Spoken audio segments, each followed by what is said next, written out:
ఈ వీడియో యుద్ధాల గురించి కాదు, రాజుల గురించి కాదు, ఒక సాధారణ పుష్పం గురించి. అవును, ఒక పుష్పం ఒక దేశ ఆర్థిక వ్యవస్థను ఎలా కుప్పకూల్చింది. దాని పేరు తులిప్. ఈ కథ పేరు తులిప్ మానియా. ఇది 400 సంవత్సరాల క్రితం 17వ శతాబ్దంలో జరిగిన సంఘటన. దీన్ని ప్రపంచంలో మొట్టమొదటి ఎకనామిక్ బబుల్ అంటారు. ఈ కథలో ఏం జరిగింది, ఎందుకు జరిగింది, దీనివల్ల ఏమైంది అన్ని వివరంగా తెలుసుకోవాలి అంటే ఈ వీడియోని చివరి వరకు చూడండి. లైక్ చేయడం, సబ్స్క్రైబ్ చేయడం మర్చిపోకండి. 17వ శతాబ్దంలో అంటే 1600 కాలంలో నెదర్లాండ్స్ ని అప్పట్లో డచ్ రిపబ్లిక్ అని పిలిచేవారు. ప్రపంచంలో అత్యంత సంపన్న దేశంగా ఉండేది. ఈ యుగాన్ని డచ్ గోల్డెన్ ఏజ్ అంటారు. ఎందుకంటే డచ్ వాళ్ళు వాణిజ్యంలో, అలాగే కళల్లో, శాస్త్రంలో రాజుల్లా ఉండేవాళ్ళు. వాళ్ళ ఓడలు యూరప్ నుండి అమెరికా, ఆసియా, ఆఫ్రికా వరకు వెళ్లేవి. ఆమ్స్టర్డామ్ అనే నగరం అప్పట్లో ప్రపంచ వాణిజ్య కేంద్రంగా మారింది. డచ్ ఈస్ట్ ఇండియా కంపెనీ అనే సంస్థ ప్రపంచంలోనే మొట్టమొదటి మల్టీనేషనల్ కంపెనీగా చెప్పుకోవచ్చు.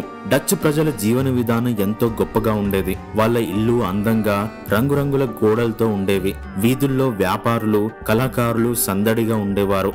రెంబ్రాంట్ వంటి గొప్ప చిత్రకారులు ఈ కాలంలోనే పుట్టారు. కానీ ఈ సంపన్న దేశంలో ఒక చిన్న పుష్పం ఒక పెద్ద గందరగోళాన్ని సృష్టించింది. ఆ పుష్పం పేరు తులిప్. తులిప్ లో అసలు డచ్ దేశంలో పుట్టినవి కాదు. వీటి స్టోరీ మొదలైంది ఓట్టోమన్ సామ్రాజ్యంలో, అంటే ఆ రోజుల్లో టర్కీ అని పిలుస్తారు. 16వ శతాబ్దంలో ఓట్టోమన్ సుల్తాన్లు తమ తోటల్లో తులిప్లను పెంచేవారు. ఈ పుష్పాలు రంగురంగులుగా, సున్నితంగా ఉండేవి.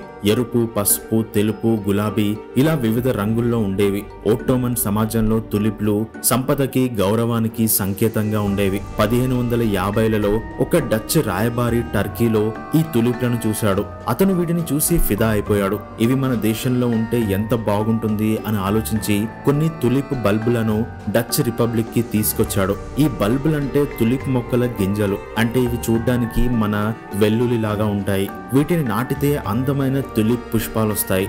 డచ్ వాళ్ళు వీటిని తమ తోటల్లో నాటడం మొదలు పెట్టారు. కానీ ఈ తులిప్లు కేవలం పుష్పాల కోసం మాత్రమే కాదు, ఒక ఫ్యాషన్ గా మారిపోయాయి. 1630ల నాటికి తులిప్లు డచ్ సమాజంలో ఒక పెద్ద ఫ్యాషన్ అయిపోయాయి.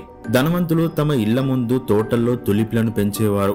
ఒక అరుదైన తులిప్ బల్బ్ ఉంటే అది వాళ్ళ సంపదని, వాళ్ళకుండే గొప్ప గౌరవాన్ని సూచించేది. ముఖ్యంగా సెంపర్ అగస్టస్ అనే ఒక రకం చాలా ప్రసిద్ధి చెందింది. ఈ తులిప్లు తెల్లని రంగులో ఎర్రటి గీతలతో ఉండేవి. నిజానికి ఈ గీతలు ఒక వైరస్ వల్ల వచ్చేవి. అది మొక్కను బలహీనం చేసినా సరే దాని అందాన్ని రెట్టింపు చేసేది.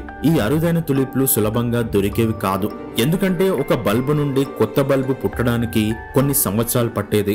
దీనివల్ల వాటికి డిమాండ్ ఎక్కువైంది, సప్లై తక్కువగా ఉండేది. ఇక్కడే ఈ కథ మనీ గేమ్ గా మారడం మొదలైంది. తులిప్ బల్బుల ధరలు ఒక్కసారిగా పెరగడం స్టార్ట్ అయింది. 1636లో వాళ్లకు తులిప్ల మీద ఉన్న పిచ్చి పరాకాష్ఠకు చేరుకుంది. ఒక తులిప్ బల్బు ధర ఒక ఇంటి ధరతో సమానమైంది. ఊహించుకోండి, ఒక సాధారణ పుష్పం యొక్క గింజకు ఒక ఇల్లు కొనే డబ్బు ఖర్చు పెట్టేవారు. ఉదాహరణకు ఒక సెంపర్ అగస్టస్ బల్బ్ ధర 10,000 గిల్డర్లకు చేరింది. గిల్డర్ అంటే డచ్ ప్రజలు ఉపయోగించే ఒక బంగారు నాణెం ఇది. అప్పట్లో ఒక సాధారణ కార్మికుడు సంవత్సరానికి 300 గిల్డర్లు సంపాదించేవాడు. అంటే అతను 33 సంవత్సరాలు పనిచేస్తే సంపాదించే డబ్బుతో ఒక తులిప్ బల్బును కొనగలిగేవాడు. ఇది వినడానికి పిచ్చిగా ఉన్నా సరే అదే ఆ రోజుల్లో జరిగింది. సో సిచ్యువేషన్ ఎక్కడి వరకు వెళ్ళిపోయింది అంటే అప్పుడు తులిప్లు కేవలం అద్భుతమైన పువ్వులు మాత్రమే కాదు, ఒక ఇన్వెస్ట్మెంట్ గా మారిపోయాయి. ప్రజలు బల్బులను కొని వాటిని ఎక్కువ ధరకు అమ్మడం మొదలు పెట్టారు. ఇది ఒక రకంగా ఆధునిక స్టాక్ మార్కెట్ లాంటిది అయిపోయింది. డచ్ వాళ్ళు ఫ్యూచర్ కాంట్రాక్ట్స్ అనే విధానాన్ని కూడా ఉపయోగించారు. దీని అర్థం ఏంటంటే ఇప్పుడు డబ్బు ఇచ్చి తర్వాత తులిప్ బల్బులను తీసుకునేవారు. కానీ చాలా మంది ఈ బల్బులను చేతిలోకి తీసుకోకుండానే కాగితంపై ఒప్పందాలు చేసి అమ్ముకునేవారు. అంటే అగ్రిమెంట్ పేపర్స్ రూపంలోనే తులిప్లను అమ్ముకునేవారు. ఈ గేమ్ లో సాధారణ కార్మికులు, రైతులు, వ్యాపారులు అందరూ పాల్గొన్నారు. ఒక రైతు తన ఆస్తిని అమ్మి ఒక తులిప్ బల్బును కొనేవాడు. 2 రోజుల్లో దాని ధర రెట్టింపైతే అతను లాభం సంపాదించేవాడు. ఇలా డబ్బు సంపాదించడం సులభంగా కనిపించింది. మార్కెట్లో రోజు బేరసారాలు జరిగేవి. ఆమ్స్టర్డామ్, హార్లెమ్, లీడెన్ వంటి నగరాల్లో తులిప్ బల్బుల కోసం వేలం వేసేవారు. కొందరు తమ ఇల్లు, భూములు, ఆభరణాలు అమ్మి ఈ గేమ్ లో పెట్టుబడి పెట్టారు. ఒక ఉదాహరణ చెప్పాలి అంటే ఒక వ్యాపారి 500 గిల్డర్లకు ఒక బల్బు కొన్నాడు. ఒక వారంలో దాని ధర 2000 గిల్డర్లకు చేరింది. వెంటనే అతను దాన్ని అమ్మి 1500 గిల్డర్ల లాభం తీసుకున్నాడు. ఇలాంటి కథలు విని ఇంకా చాలా మంది ఈ రేస్ లోకి దూకారు. కానీ ఈ పిచ్చి ఎక్కువ కాలం నడవలేదు. 1637 ఫిబ్రవరిలో ఈ ఎకనామికల్ బబుల్ అనేది ఒక్కసారిగా పగిలిపోయింది. ఎందుకంటే ఒకరోజు హార్లెమ్ అనే పట్టణంలో ఒక తులిప్ బల్బు వేలంలో ఎక్కువ ధరకు అమ్ముడుపోలేదు. ఇది ఒక సిగ్నల్ లా మారింది. ప్రజలు భయపడ్డారు. ఇంకా ధరలు పెరగవేమో అనుకున్నారు. నష్టం రాకముందే ఒక్కసారిగా అందరూ తమ బల్బులను అమ్మడం మొదలుపెట్టారు. కానీ కొనేవాళ్ళు ఎవరూ లేరు. ధరలు ఒక్క రోజులో కుప్పకూలాయి. ఒక ఇంటి ధర ఉన్న బల్బు కొన్ని రోజుల్లో ఒక ఉల్లిపాయ ధరకు పడిపోయింది. దాంతో చాలా మంది తమ ఆస్తులు డబ్బు కోల్పోయారు. ఫ్యూచర్ కాంట్రాక్ట్స్ కొన్నవాళ్ళు బల్బులను తీసుకోలేక డబ్బు చెల్లించలేక ఇబ్బంది పడ్డారు. ఒక కార్మికుడు తన జీవితాంతపు సంపాదన పెట్టి కొన్న బల్బు ఒక్క రోజులో విలువ లేనిదిగా మారిపోయింది. దీంతో కొంతమంది దివాలా తీసి రోడ్డున పడ్డారు. మార్కెట్లో గందరగోళం స్టార్ట్ అయింది.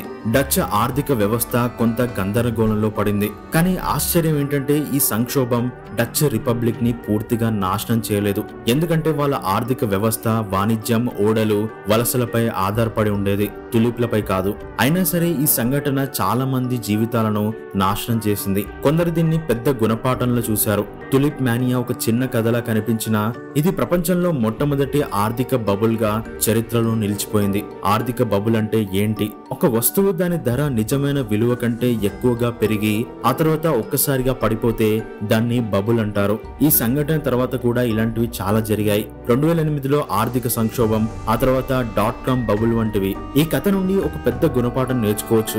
ఏదైనా ఒక వస్తువు ధర అసాధారణంగా పెరిగితే అది ఎప్పుడో ఒకప్పుడు పడిపోతుంది. అండ్ డచ్ వాళ్ళు ఈ పాఠాన్ని కష్టపడి నేర్చుకున్నారు. ఈ సంఘటన ఆర్థిక శాస్త్రంలో ఒక క్లాసికల్ ఉదాహరణగా మారిపోయింది. ఈ రోజు కూడా ఆర్థిక నిపుణులు దీన్ని చర్చిస్తారు. సో ఇది తులిప్ మానియా కథ.